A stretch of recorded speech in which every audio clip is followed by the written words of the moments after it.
Of course, the 23rd edition of Safari Sevens Rugby Tournament is on this particular weekend. This time it has attracted 16-time Samurai International, the defending champions, being part of the participants. Kenya being represented by Y254 of Shuja and the Morans. And of course, we're glad to speak to the man in charge of the union, that is the president of Kenya Rugby Union, Jeff Gangla Oduor, just to get his views with regard to the entire tournament and overall update in the world of rugby. Very good afternoon, son. Good to speak to you. First of all, does it feel that rugby is back and Safari Sevens now it has attracted heavyweights even in the name of South Africa, Spain taking part? How does it feel in the capacity of a union boss?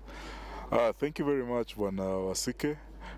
We as the union are very pleased with the progress we've made this year in terms of rebuilding Safari Sevens. This is our flagship product. It's a yardstick of where the game is, and we are very pleased. Obviously, we've brought on board new sponsors like Tusker, who've come back as the main sponsor. So the event is actually Tusker Safari Sevens, and they've made a very significant investment in the game, not only for this tournament but also for all other KRU events. So you can see we're just putting in the final touches around the branding, and already the pitch looks very, very good. We've had all the teams have arrived so far. So we have 100% attendance of the teams. We had the draw out on Wednesday. And we can't wait for Saturday, 9:30. I think we start with Morans. Against Zambia. Against Zambia. So it's exciting times. I'm requesting all the fans to come out in large numbers to support Shuja and Morans and also KCB. KCB is also a team. Yes. So we are also supporting them. But also to just enjoy rugby and appreciate. Cecil Africa is here, Waisali Serevi is here. These are the people who make Sevens rugby in the world what it is. So we are so happy. We just hope that it doesn't rain too much. Yes, of course. The rain is raining a lot, and rain is a blessing, but we just ask the crowd to come out and brave the rain and enjoy rugby. And like the previous event in 2018, which KBC broadcasted live and it attracted less attendance, I know this time round rugby fans are very passionate, looking forward to tomorrow and Sunday, because Kenya is being represented by strong squads, the heavyweights in the name of players who had downed their tools over contractual dispute are back. Colin Sinjera, second time World Rugby Series try scorer. What does it make of the championship? I think it makes it a very interesting prospect for Kenya. After this tournament, we're going to select the players to be contracted going into the Olympics and into the World Series. So there's a lot of competition for positions. So that's obviously a big attraction. Obviously, having your best experienced players adds a lot of value to the game, and also for the young upcoming players. They learn a lot of people like Collins and Willie. Yes. So we are pleased they're back. We are pleased that we've reached an understanding on how we can work together. And I'm sure everyone, and they too must be excited to be playing back in a big tournament at home.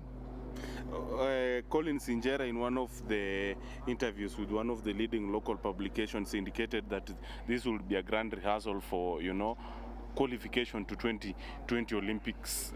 Are there hopes? Are we qualifying to Japan shop is come next year? Because I know it's a prestigious tournament that everyone, any career player will yearn to participate in. Can we have hopes? Now, Wasike, what I'll tell you, why don't we just watch Safari Sevens tomorrow and Sunday? then we judge where we are. Then the 2020 Olympic qualifiers will take care of itself. I'm very confident. You can't think too far ahead about the Olympics. Definitely. We have South Africa, yes. Very strong team. Spain had a very good year. Yes. They beat teams like New Zealand in the last series. And they started here building up. And they play a very nice brand of rugby. If you look at Samurai, this time they have no local. They brought a team full of guys who have been playing in the circuit. Yeah? Yes. Very strong team. Western Province, they're bringing the players who maybe have not yet been contracted by Blitzbock. Yes. Yeah, so these are people who want to take Kina Cecil's position. So they've come to chase number. So for me, I'm looking at it, let's try win Safari Sevens. Then now we talk next week after we tick that box. It's been an eventful year in terms of rugby. The National Seven circuit that was won by KCB, which will also be participant during the annual championship. And, fans were electrifying in terms of attendance, Driftwood Sevens in Mombasa, Dallas Sevens in Kisumu, Kabeberi Sevens. And can we look forward to the same momentum in terms of, fan attendance and the spirited rugby base? Most definitely. I think this place will be overflowing tomorrow. We've seen very strong support from social media, fans commenting. We've seen even just the ticket sales have really picked up. We've done a special deals for the clubs.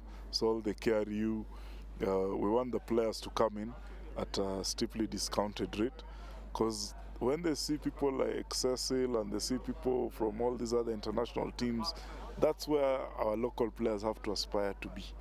So we're expecting a huge turnout. Tusker has put in, you can see the village is world class. Yes. So we'll have world class rugby and world class entertainment. So there's something for everyone. Sorry, I'm engaging you on questions that will be should be well answered by the tournament director Godwin Karuga. But in terms of, ticket prices, they have been slashed. Is that a strategy to attract more crowds compared to what was witnessed last year? Yes, I think we have to be sensitive to the economic situation in the country. If you look at it, pricing is important. We all understand we have been going through hard times as a country. Even many corporates are struggling. Yes. So we cannot, the value, if you ask me what is the real value of what someone should pay, it's much more than the 600 which we are Definitely. charging. Yeah, because just to bring some of these teams is pretty expensive. Sorry. And rugby has witnessed a lot of milestones this particular year. We've seen Tusker coming on board and, a lot of changes. You've brought on board an experienced coach in Paul Finney to be in charge of the National Sevens team. What else can we look forward to? Because it's just a few months since you took over, but, magnificent growth in terms of the sport we all love. I think we're in discussions with the shirt sponsor for Kenya Sevens, which will ensure we have a well-funded program. We're also talking to people about Lionesses. We're in very advanced discussions about 15's sponsor for Simbas, and also looking at the Super Series. We want to restart the Super Series next year. So those are some of the next 3 months, the things that we're looking at. We are also looking at infrastructure, because KRU, it doesn't have its own ground. Even Yes, training at yes. times is a problem. They're here, tomorrow they're there. You can't work like that. So infrastructure is also a priority. As soon as we are ready with that, we'll be able to unveil. And then we'll also be looking at rugby development very keenly. We want to have Kenya schools being selected. After the schools close, we'll have some camps. So we want to put together Kenya under 18. If you look, we're trying to plug in all the gaps in what we call the pathway. So there's been a gap between club rugby and international rugby. That's why we're bringing Super Rugby. Then we had the Prescott combined team. Yes. So we want to create Kenya schools for under 18. So we'll have under 20, we'll have under 18. Then progressively we'll also do down to under 16. So those are some of the plans which we have in the next, call it 3 to 6 months, which we want to see as KRU are going to roll out. And all this is consistent with our strategic plan. Kenya Lionesses has also qualified to a major tournament, but I will put you on the spot because the government is being condemned and criticized for failing to take good care of the national teams, over their welfare, over their remuneration, interest. I don't know, speaking from the perspective of Kenya Rugby Union, are you reading from the same script that it is the responsibility of the national government to fund? None less than His Excellency the President in March said that they are going to fund all federations and all national teams. And we have the sports fund. And the sports fund has money. It has a lot of money. After the new board was elected, Yes. in April, we had a first meeting with the Ministry of Sports. CS Amina was there, PS Kaberia was there, and all the officers. Even the sports registrar was there. We went over all the issues. They asked us, and we explained everything. And Kenya Rugby Union is a federation in good standing. So, if you look at what are we supposed to do as a federation, we've done everything. By early May, we submitted our budgets. We've had more than 10 meetings with technical committees. Change this, we can't pay for this, we can't pay for the other, this one remove, this one add, the rate is too low, what have you. We've done all those iterations. You have the paperwork here, we can give you the copy. So we submitted everything. It went through Kenya National Sports Council, because now they said before it goes to the sports fund, the National Sports Council has to verify. So we went through a 3-week verification process of all the numbers in the budget. So part of the reason we are frustrated is we have done everything. We have not received a single letter from the ministry saying you're inadequate here. You see, today the president didn't assent to the finance bill. Yes. He's written to parliament and he's explained his reasons. Surely we are entitled to get a formal response from the Ministry of Sports on why they cannot fund the federation, so that we know where we are. All we want is an answer. Even no is an answer. But you see, when you say no, the next question is why. And when you say why, we'll ask, okay, so what more do we need to do? Yes. Governance has always been brought about as an issue. Oh, sports federations, what have you. We have brought in Ernst & Young, a leading global audit firm, as our project delivery partner. They're checking our procurement, they're checking all our payments, they're giving confidence. Even when you see all these sponsors come in, it's because there's Ernst & Young. You don't ask me where's the money gone, you ask Ernst & Young, they'll tell you. So for us, we don't understand why we can't get this money from government. No one has come out with a reason. But I'll say this because it is true. When the PS went to Brazil with the under-20 team, he confirmed that our money has been approved. He confirmed. After that, we've been engaging. We even came to Nakuru. The other day we were there, Kenya, Zimbabwe. Yes. He Victoria confirmed Cup. that, yes, they are arrears, they'll be paid. It's now going to 1 month, he's not paid. And the PS is the accounting officer. So for us, we are very frustrated. Because every day, we tell these people, the money is coming, the money is coming, the money is coming. You saw the interview by Fila. Yes. I mean, they're in a state of distress. Why? You know, if there's no money, then you tell people there's no money, you're just playing for the love of your country. We know we are going to participate. For the sake of patriotism. For the sake of patriotism. And the other thing, rugby has, you know, we get good support from World Rugby. We've declared all the other income we have.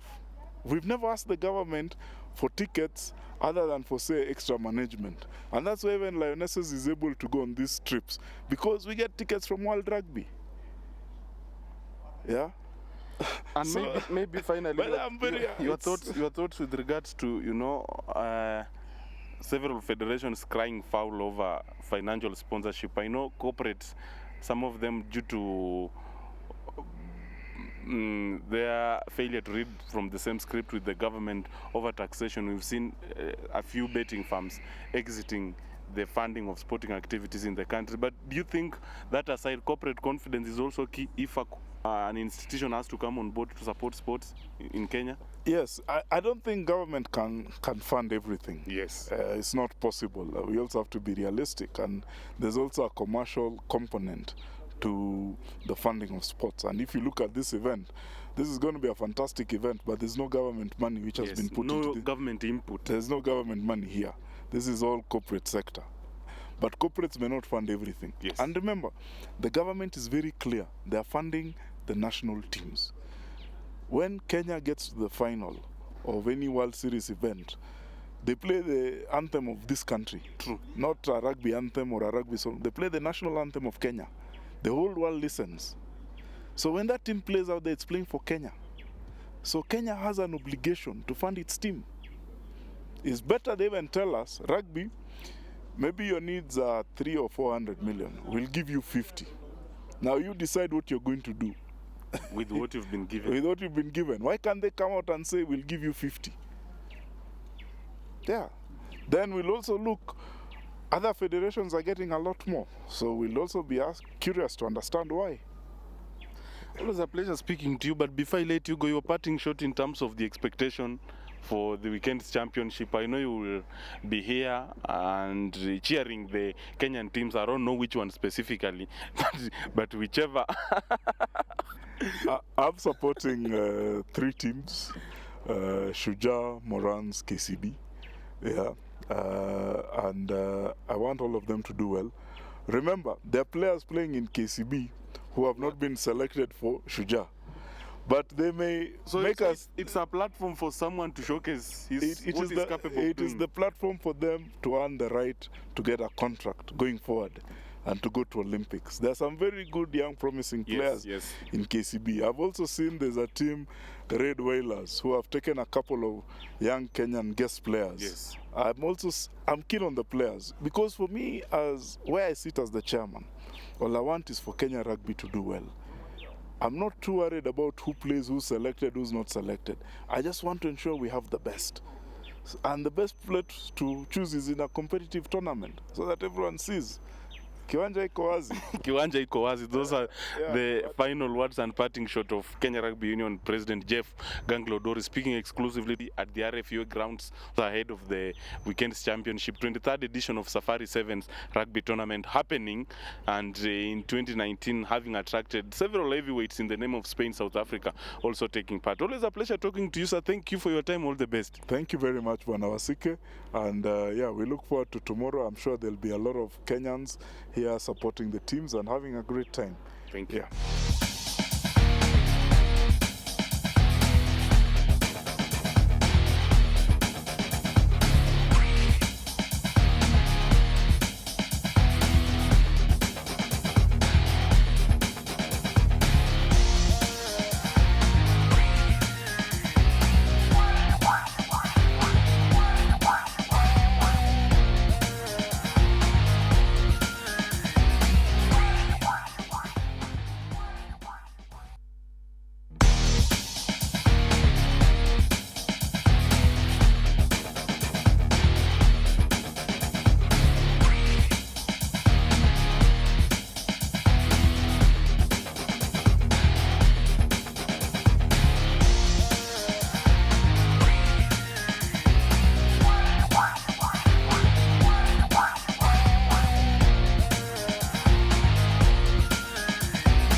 Of course, the 23rd edition of Safari Sevens Rugby Tournament is on this particular weekend. This time it has attracted